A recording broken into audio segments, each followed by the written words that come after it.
We're General Manager of Football Operations and Performance, Joe Brierty, for the Envision Medical Imaging injury update. Firstly, Joe, how's Michael Walters going? He's a test this week. Yeah, Sonny's doing really well. Did a full match sim on the weekend. Obviously suffered that hamstring injury against West Coast in the pre-season, so obviously need to get through main training this week, but excited that he's going to be available for selection.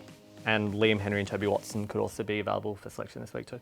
Yeah, so Liam had a minor calf injury and similar from Toby. He obviously had a minor hamstring injury, so at the moment they're both tests. They'll obviously have to get through main training this week, but we're hopeful to make them available for selection as well. Nat Fyfe obviously had that concussion in the third quarter against GWS. How's he pulled up?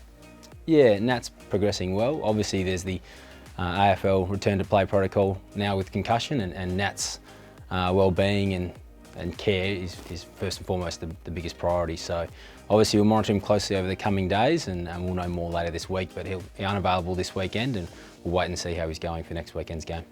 How's Griffin Lowe going with his hamstring?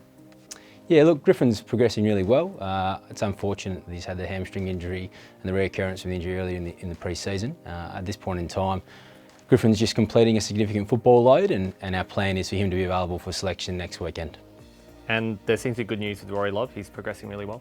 Rory's going really well, ahead of schedule.